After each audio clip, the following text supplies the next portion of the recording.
X4, on se retrouve pour une nouvelle vidéo, un nouvel épisode sur ma petite carrière Neofly, puisque voilà, j'ai toujours pas acquéri Microsoft Flight Simulator 2024, on en parlera un petit peu au courant de la vidéo, du pourquoi, du comment. Je remercie d'ailleurs j'allais dire un abonné, je sais pas s'il est abonné, en tout cas quelqu'un qui a commenté une de mes dernières vidéos sur Neofly, qui m'expliquait que voilà, maintenant les bugs avaient été corrigés sur Microsoft Flight Simulator 2024 et que ça valait vraiment le coup de l'acheter. Pour le moment, c'est pas au programme, hein, je vais pas vous cacher, j'ai d'autres, voilà, dans ma vie personnelle, d'autres priorités, on va dire. Donc ça viendra pas avant l'an prochain, je pense. Mais voilà, en tout cas, je vous remercie en tout cas de me suivre encore sur ce vieux jeu, si je puis m'exprimer ainsi, hein, Microsoft Flight Simulator 2020, qui pour moi reste un bon jeu et voilà, avec quelques add-ons comme ici Neofly, on peut quand même s'amuser dessus. Donc aujourd'hui, petite nuance, donc là j'ai commencé une mission et en fait, alors je sais pas si vous voyez ma souris, en tout cas en haut à droite là on a donc le 575 livres qui est vert. Alors faut savoir que avant je m'embêtais pas trop avec les masses et tout, j'avais pas envie de rentrer dans les menus, voilà, c'était un petit peu par flemme si je puis dire. Mais du coup là je me suis dit allez on va tenter un petit peu de respecter ça. Donc là on part, donc on était arrivé en Suisse, alors je sais plus exactement, là on va aller sur une base militaire de Payerne, ça je sais. Par contre je sais plus de où on part, je sais pas si c'est écrit quelque part, non enfin voilà. Quoique Arrival, alors ici on est sur LSMP, LSMF, enfin voilà, bref. Dans tous les cas, j'ai déjà pré-réglé le vol, hein, comme vous pouvez voir ici tout est au vert. Donc la petite nuance à porter, c'est qu'aujourd'hui on va essayer de respecter un petit peu la charge. Donc on verra, à mon avis ça va rajouter un petit peu de difficulté. Donc on est en Robin DR 400, donc l'aérodrome, ici on est à Bellechasse, voilà exactement, c'était ça, c'est écrit là d'ailleurs. On est à Bellechasse, donc on va juste prendre ici, voilà, Add Waypoint, donc ça c'est notre... Ah bah non, bah du coup il nous met... Bon c'est pas grave, ça va très bien. Non pas du tout en fait, pourquoi il nous met un truc tout en haut là, qu'est-ce qu'il nous fait? J'étais à Saint-Avold avant, alors je me demande s'il a pas mémorisé en fait tout ça, on va voir si on peut... Voilà. Ok, on va enlever ça, on va remettre ici Add Waypoint et on va essayer de chercher. Normalement, voilà, on doit avoir un petit point ici, tac, Add Waypoint et ça va nous faire logiquement la route. Voilà, donc ça déjà c'est réglé. On va zoomer un petit peu quand même. Donc on a les volets qui sont sortis, on a le compensateur réglé pour le décollage. Bah écoutez, je pense qu'on va pouvoir y aller. Donc on va doucement mettre les gaz. Ok, je relâche les freins de parc. Et je vais tout de suite mettre plein gaz parce que là, à mon avis, vu qu'on est chargé... Alors là, je suis quasiment aux limites hein, de la charge utile. J'ai un petit peu baissé le carburant, j'ai mis 30% de carburant plutôt que 50% parce que sinon je dépassais la charge utile. Là, je dois être à 95% de la charge maximale du Robin DR 400. Donc je pense que pour voler, ça va être assez sympathique. Je pense qu'on va avoir du mal à gagner en altitude. Alors j'ai envie de dire, c'est... Enfin, c'est pas grave, on n'est pas non plus dans une région très montagneuse, hein, donc j'espère que ça devrait rouler un petit peu. En tout cas, on voit que déjà là, voilà, on a un peu de mal à faire s'élever l'appareil. On va essayer de tourner tout de suite, essayer de... Voilà, vous voyez que déjà, on a l'indicateur de décrochage hein, qui est pas content. Ah, vraiment, on a beaucoup de mal, alors on va essayer de pas se prendre la ligne électrique non plus, hein. C'est pas le but.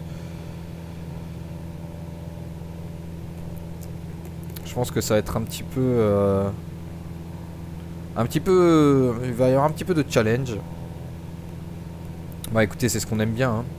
C'est ce qu'on aime bien, donc on va pas se plaindre. Ok, alors j'aimerais quand même prendre un petit peu plus d'altitude avant de rentrer les volets, parce que j'ai peur que dès que je vais rentrer les volets, l'avion va légèrement tomber. Alors c'est pas énorme, hein, mais en général ça tombe un petit peu. On contourne la colline là. Voilà. Et puis on va survoler du coup le lac de Mora Murtensee apparemment, voilà. Comme c'est écrit sur le GPS en haut à droite.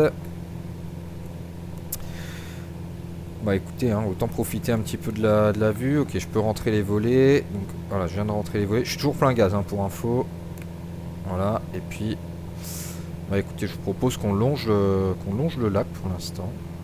Voilà, donc là on voit base aérienne de Palerne, hein, pile en face. Payerne, pardon, je sais pas pourquoi je dis Palerne. Je me demande si on va pas devoir rester plein gaz quasiment tout le vol. En tout cas, vu que j'ai mis un pilote et pas de copilote à cause de la charge utile, l'avion a tendance vraiment à pencher sur la gauche, à la place du pilote, hein.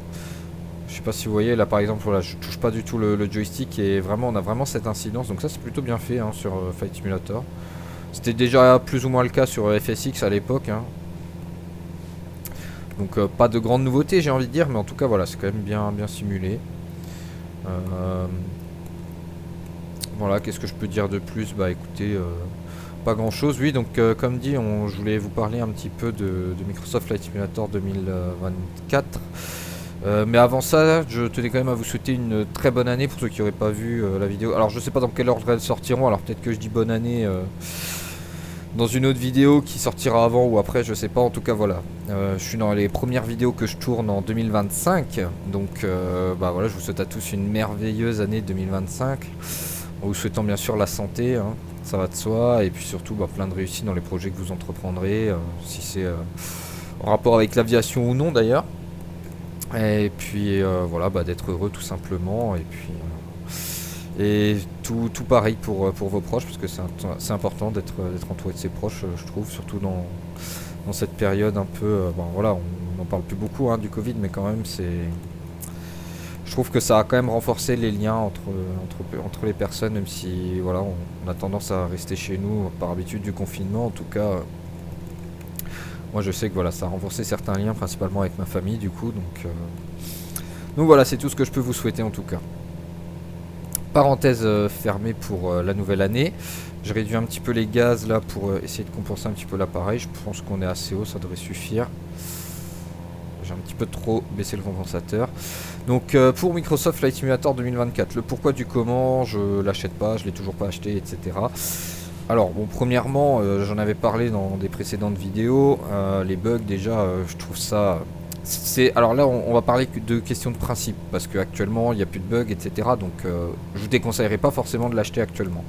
Moi, pourquoi je l'achète pas? Parce que je trouve que c'est se payer un petit peu la tête des gens.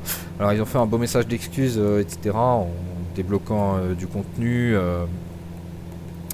pour tous ceux qui l'avaient acheté. Alors je sais pas si ce contenu sera disponible aussi pour ceux qui ne l'avaient pas acheté à l'époque, mais bon, en tout cas voilà, j'ai vu qu'ils avaient mis à disposition du nouveau contenu pour s'excuser.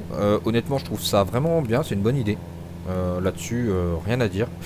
Mais bon, je veux dire, le mal était déjà plus ou moins fait, donc c'est vrai que... Pourquoi j'ai une lumière rouge là? J'arrive pas à lire du tout ce qui est marqué dessus.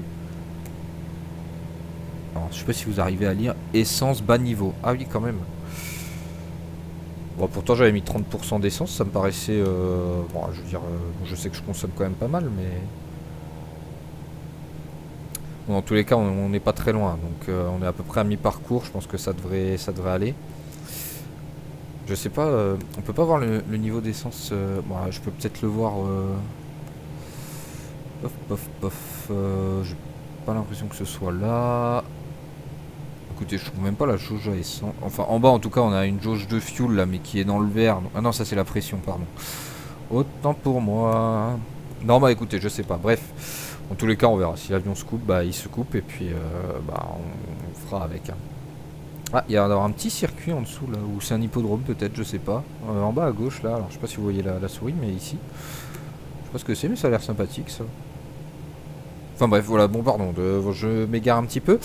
Mais donc pour en revenir à Microsoft Flight Simulator 2024, ouais, comme dit, donc je trouve que voilà, ils ont bien réagi, hein, c'est pas la question, mais c'est vrai que le mal était déjà fait pour moi. Je trouve que après c'est une tendance un petit peu actuelle, tous les jeux sortent et ont des bugs à leur sortie, on va dire Day One. Voilà, moi je trouve ça regrettable, surtout quand on voit le prix des jeux actuellement. Et là on en arrive au deuxième point, en fait, ce qui me bloque actuellement c'est le prix.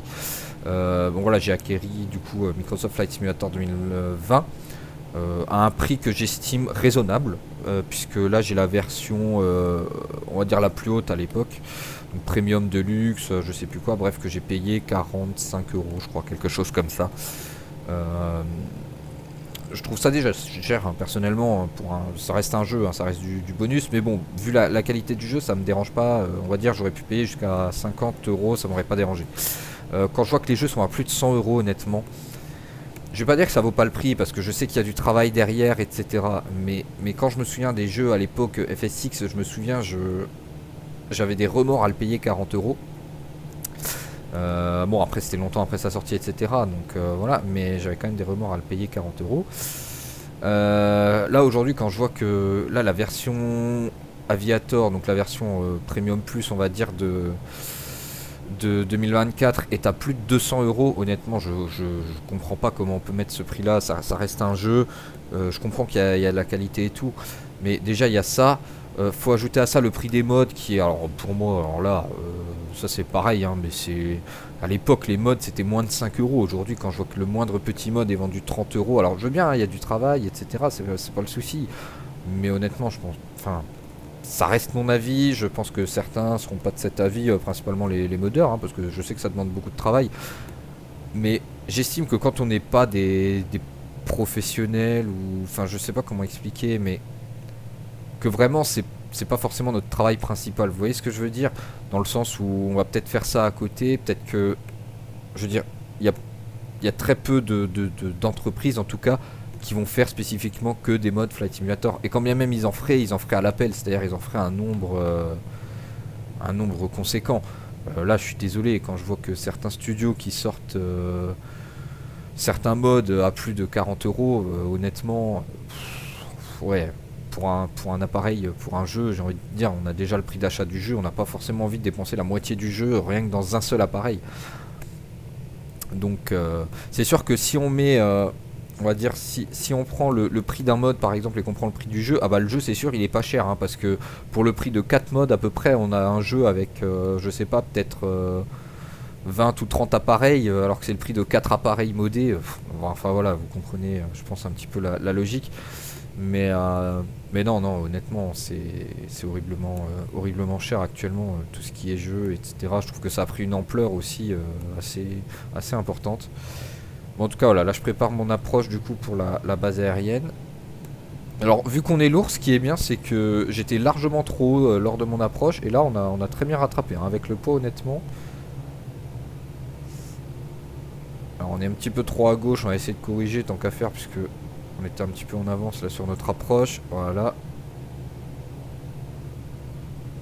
Ok, on est un petit peu près. Bon, on n'est pas exactement centré, mais bon.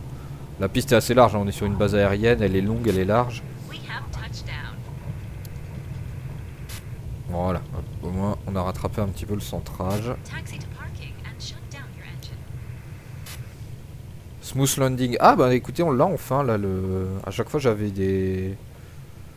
Bah voilà, vous voyez, c'était ça le secret, c'est qu'en fait il fallait mettre absolument du poids dans l'avion pour faire des atterrissages un petit peu plus smooth. Désolé, un petit peu plus doux, voilà, cherchez le mot en français, j'avais le mot en anglais mais pas en français. Donc ouais non mais voilà, on a fait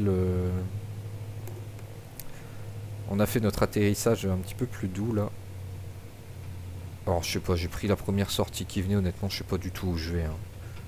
Par contre il galère un petit peu à tourner là. Bon après c'est sûr qu'avec le poids qu'on a, à mon avis on a une certaine inertie.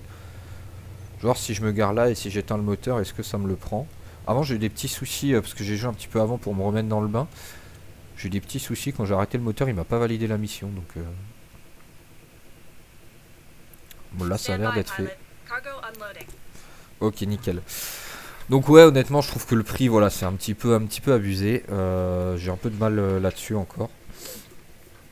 Mais du coup je vais attendre qu'il baisse et essayer de voir. Là comme j'ai eu le 2020 pour une cinquantaine d'euros, pour moi ça peut être pas mal.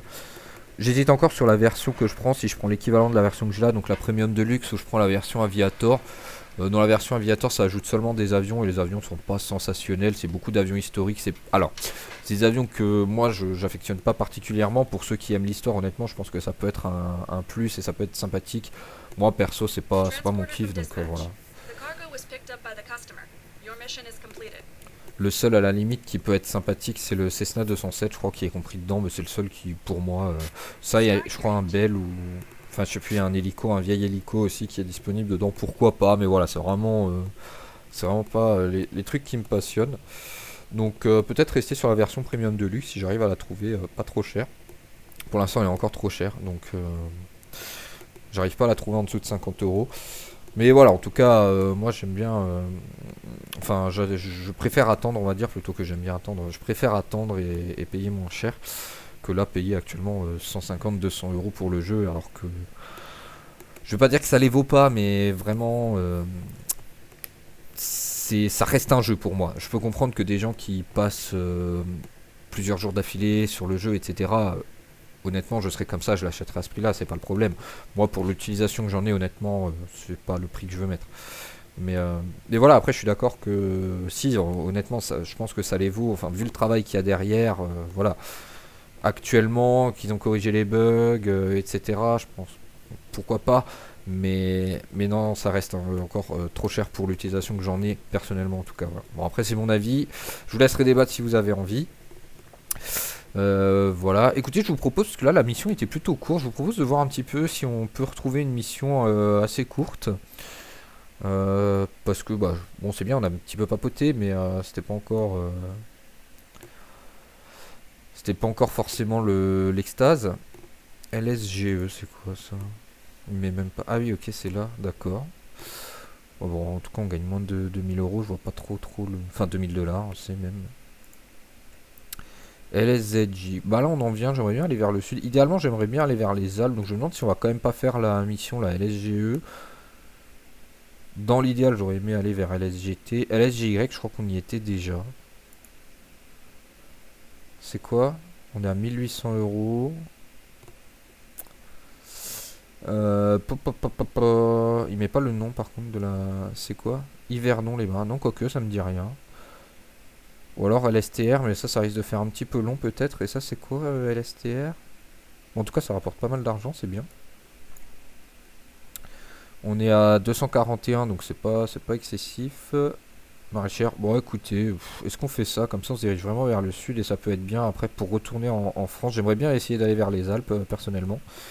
Alors je dis pas qu'on fera du vol de montagne dans les Alpes, mais en tout cas voilà, ce serait bien. J'hésite franchement avec...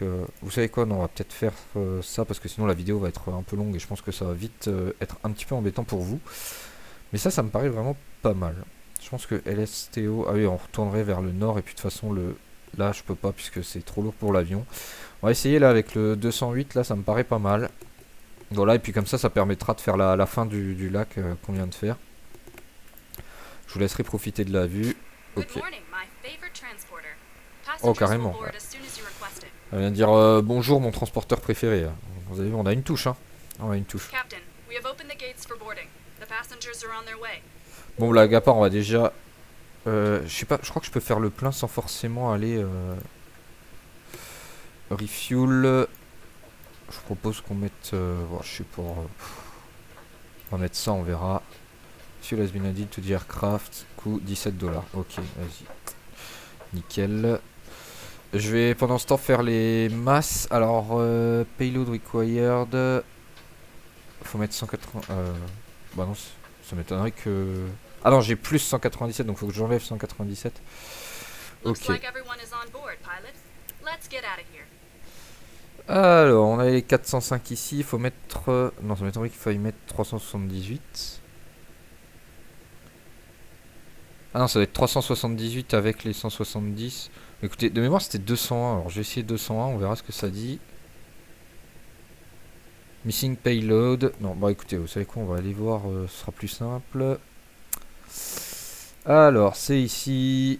Tac, tac, tac. 208. Ok, donc c'est 208. Bon, j'étais pas très loin. Hein. Ce qui est logique avec les 378 en fait. Hein. Je sais pas pourquoi j'ai... En fait, j'avais le calcul en tête et je l'ai pas fait, mais... Ok, donc là on est bien. On va essayer de respecter, hein, tant qu'à faire, c'est un peu le sujet de la vidéo. Là, on a plus notre truc d'essence, là, donc je pense que c'est bien. J'ai même pas regardé en essence si j'avais remis un petit peu ou pas. Là, je suis à combien actuellement? 30%. Écoutez, on va essayer de mettre un petit peu plus. On va se mettre à 50%. Ok, je sais pas trop... Ouais, 50%. Bah écoutez, c'est bien, on est à 50%, c'est parfait.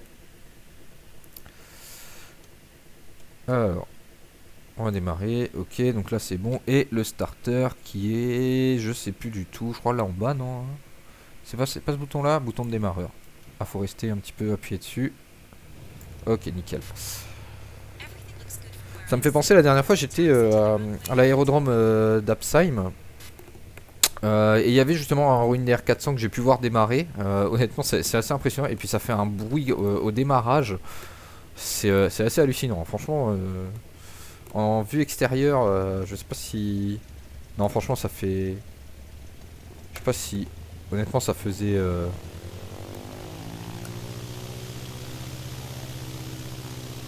Ouais, ça faisait quand même plus de bruit que ça, hein. Mais je pense qu'il devait être à peu près à ce régime-là. Et honnêtement, ça faisait un bruit. Je vous explique même pas. Je vous explique même pas, hein. Je sais pas si on arrive à faire demi-tour parce que j'aimerais bien partir dans le même sens que dans lequel je suis arrivé là. Bon, écoutez, je vous propose qu'on essaye quand même. Hop, j'ai mis plein gaz là pour la blague.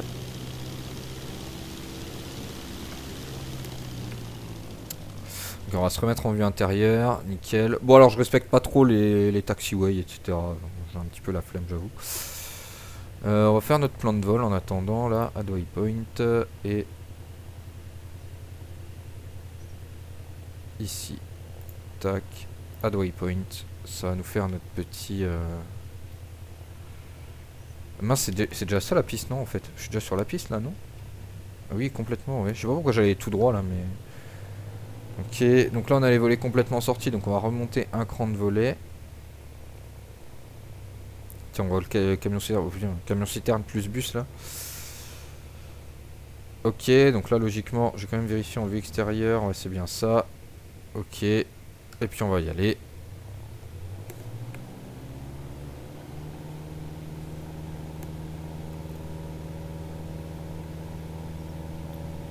Alors je vais zoomer et mettre le suivi de l'avion. Hop, hop, nickel. Petit dézoom encore. Voilà. Ah, j'ai pas vu, on est un petit peu allé, on a un petit peu tiré vers la gauche là. Yverdon-les-Bains, bah normalement c'est là-bas qu'on va.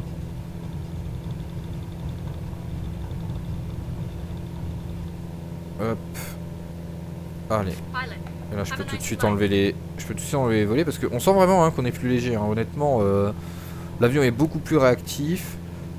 On a beaucoup moins de mal à le faire décoller.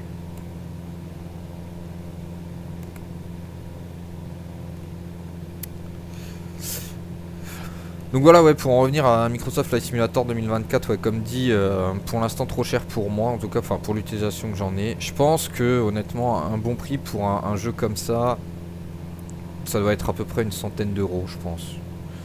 Un peu plus de 100 euros. Par contre, pour les mods, honnêtement, pas plus de 10 euros. Alors je sais que ça demande du travail et je pense que maintenant, vu les évolutions du jeu, ça demande plus de travail qu'à l'époque sur FSX. Donc je sais pas si on peut vraiment comparer, mais ouais, honnêtement, je sais pas, j'estime que si on fait ça, je vais pas dire on le fait par passion, mais voilà. Et, et ouais, après, faut permettre à chacun d'en profiter. Et je pense que ils auraient meilleur compte à peut-être les vendre moins cher, mais plus de gens les achèteraient plutôt que de les vendre à ce prix-là. Et typiquement, voilà, moi ça me bloque sur certains modes en tout cas de les payer à ce prix-là, quoi. Donc, mais voilà, après ça reste mon avis. Je comprendrais que certains, peut-être ça leur plaise pas ma façon de penser parce que bah, surtout ceux qui ont l'habitude de faire un peu de modding, enfin de contenu personnalisé, pardon. Je sais que ça demande beaucoup de travail, hein. J'en ai fait sur un jeu de voiture par exemple, j'ai vu le travail que ça demandait.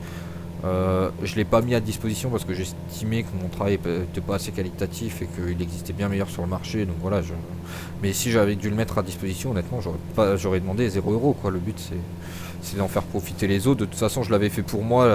Voilà, je veux dire, moi je me paye pas à moi-même, donc voilà. Et puis de toute façon, même la qualité, de toute façon, ça valait même pas un centime, je pense. Mais dans tous les cas, voilà, le but c'était, moi je l'ai fait pour moi avant tout et par plaisir et par passion. Donc voilà. Donc voilà, je vous propose qu'on regarde un petit peu peut-être la vue. Ah, on a une petite carrière en dessous là, c'était sympathique. C'était sympathique.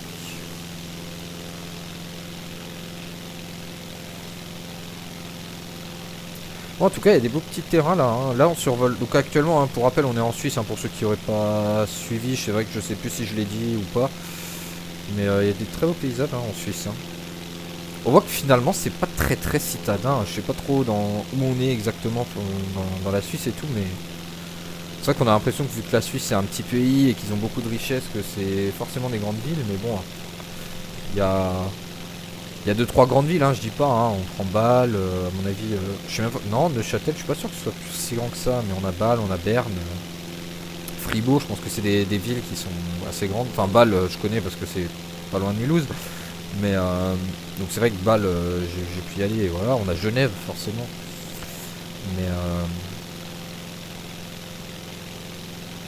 mais ouais, hormis ces 2-3 grandes villes, on va dire, qui concentrent énormément de richesses, hein, parce que quand on voit les entreprises qu'il y a là-bas, c'est hallucinant. Mais ça reste quand même très, j'allais dire rural. J'aime pas trop ce mot-là parce que je trouve que ça a pris une note un peu péjorative ces derniers temps. Je sais pas pourquoi. Mais bon, pour moi, ouais, ça reste très rural, très très champêtre, on va dire. Je trouve que ça c'est moins, ça a une meilleure consonance en tout cas. Même si je suis pas forcément de cet avis, hein, donc je pense que vous commencez à me connaître, à cerner le personnage. Ces petites choses, moi c'est pas forcément ce que j'aime, c'est pour ça que j'utilise par exemple le mot rural, hein, c'est pas, pour moi c'est pas du tout péjoratif. Moi je viens d'un milieu, voilà, hein, c'est pas une ville, hein, clairement, je viens de la campagne. Hein.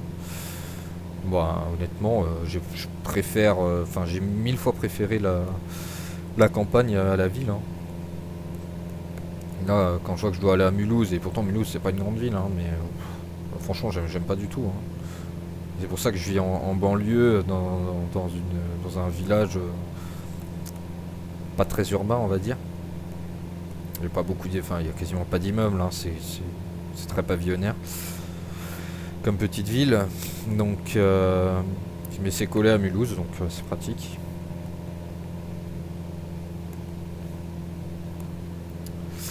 Voilà, donc là, bon, on a fait un petit détour, hein, je pense. Hein. Enfin, même là, on est encore en train de, parce que je suis pas exactement la ligne bleue, mais le but c'est aussi de profiter de la vue, des collines, de ce magnifique lac qui est visiblement très, très immense.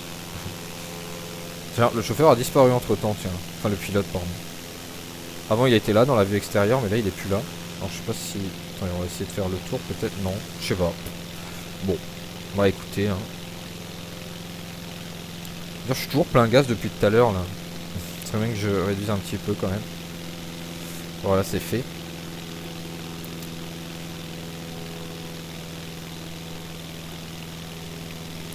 C'est vrai que ça, j'ai l'impression qu'en Suisse, ils en ont énormément, hein, des lacs où c'est moi, parce que bon, il y a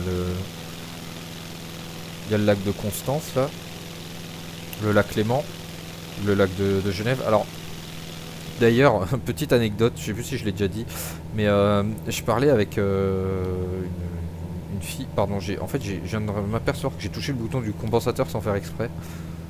Je suis resté appuyé dessus pendant au moins 3 secondes, là, du coup, c'est pour ça que l'avion s'est mis à piquer du nez. Oui, donc pardon, je reprends. Donc je parlais avec une fille qui habite en Suisse et qui est originaire de Suisse et qui habitait, je crois, en tout cas pas loin du lac Léman. Et quand je discutais avec elle et tout, et je lui disais que voilà, j'étais une fois allé en vacances, bah, justement au bord du lac Léman, et elle m'a dit ah, je pense que t'es la seule personne qui l'appelle pas le lac de Genève. Et je dis bah comment ça? Je dis bah je sais pas, pour moi son nom c'est le lac Léman. Elle dit oui exactement, bah justement moi je me bats pour qu'on l'appelle le lac Léman. Tous les Suisses l'appellent le lac Léman, mais en général ceux qui viennent d'autres pays, les Français, etc., ils l'appellent le lac de Genève. Et en fait non, c'est le lac Léman. Mais vu que c'est là où il y a Genève, bah tout le monde l'appelle le lac de Genève quoi. Donc voilà, c'était la petite anecdote, un petit peu le point culturel on va dire de cette vidéo. Donc voilà, pensez à appeler ce lac le lac Léman et pas le lac de Genève.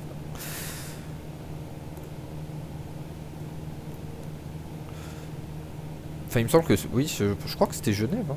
Attends, on va aller regarder sur le GPS parce que maintenant je commence à avoir des doutes. À force de l'appeler, il est là. Donc c'est un lac qui est en forme de croissant, hein, qui est assez facile à repérer et qui est à la frontière en fait entre la France et la Suisse.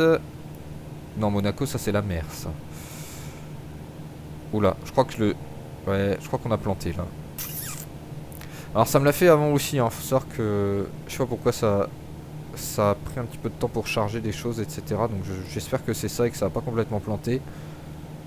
Sinon ce sera une fin de vidéo malencontreuse. Non c'est bon, ok. Voilà, je vous dis, hein, des fois, quand il y a un peu beaucoup de choses à charger.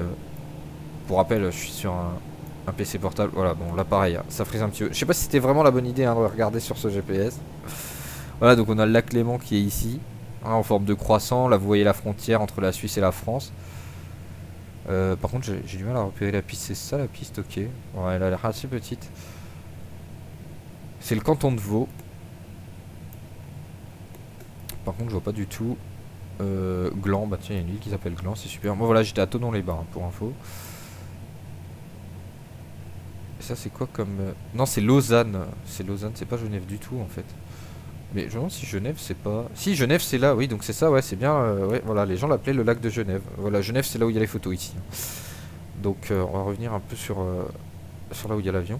Et voilà, les gens l'appellent le lac de Genève. Et elle était de Lausanne justement, c'est ça qui me revient. Ouais, elle était de Lausanne, hein, donc... Bon, malheureusement j'ai perdu un petit peu contact avec elle, hein, la vie fait que vous connaissez. Mais... Mais ouais, en tout cas, ouais.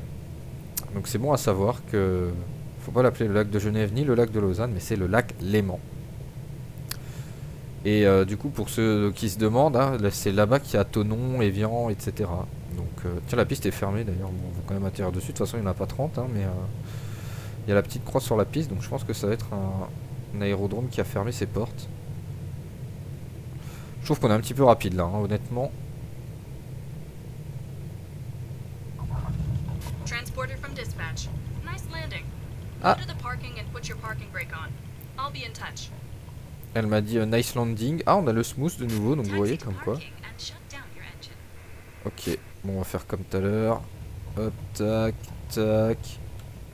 Front park. On éteint. Oui, alors là, j'avoue que j'ai peut-être été un petit peu comme un sac, hein, mais... Transporter. You can open the doors and begin the disembarkation. Ouais, bon, je lui laisserai ouvrir la porte, hein. On n'est pas encore sur ce point de réalisme, hein. Je suis désolé. Ça viendra peut-être un jour, mais pas aujourd'hui. On a déjà réussi à faire un petit peu avec la masse. Alors je sais pas si je continuerai ou pas. Ça demande des petites étapes en plus. Bon après visiblement c'est pas très embêtant, mais voilà, faut y penser en fait. C'est plus ça le souci, c'est que j'ai tendance à oublier facilement. Bon, en tout cas, cette vidéo fait quand même plus d'une demi-heure, donc j'espère que ça vous aura quand même plu. On a beaucoup discuté, principalement là de Microsoft Flight Simulator 2024. Bon, désolé pour ceux que ça aura froissé, parce que bon, je sais que c'est peut-être un petit peu très catégorique comme façon de penser, mais voilà, désolé si en tout cas certains ça vous a froissé, si vous êtes modeur ou quoi. Le but c'est pas non plus de... Bah voilà, de remettre en cause certaines choses, hein. Ça reste mon avis en tout cas. Après pareil, j'insiste là-dessus, c'est pour moi, pour l'utilisation que j'en ai. Je peux comprendre que des gens qui par exemple, bah typiquement vont s'entraîner là-dessus parce que je sais pas, ils passent leur permis, parce que, enfin leur licence du coup pardon, des choses comme ça, oui, peut-être que ça peut valoir le coup. Et des gens qui ont investi dans du matériel, dans un vrai cockpit, etc. Peut-être, je dis pas, parce que vraiment les possibilités sont vraiment... j'allais dire infini, pas vraiment, mais voilà, il y a vraiment énormément de possibilités sur Flight Simulator. Mais c'est vrai que voilà, pour moi, c'est un jeu, pour l'utilisation que j'en ai, je veux dire. Et honnêtement, mettre ce prix-là dans un jeu, ça me fait mal, voilà, c'est tout. Mais, ou que ce soit dans les modes, hein, d'ailleurs, c'est pareil, mais voilà, c'est le seul point. Je pense que des fois, il faut aussi replacer les choses dans son contexte. Je pense que 90% des gens qui achètent Flight Simulator, pour eux, c'est un jeu.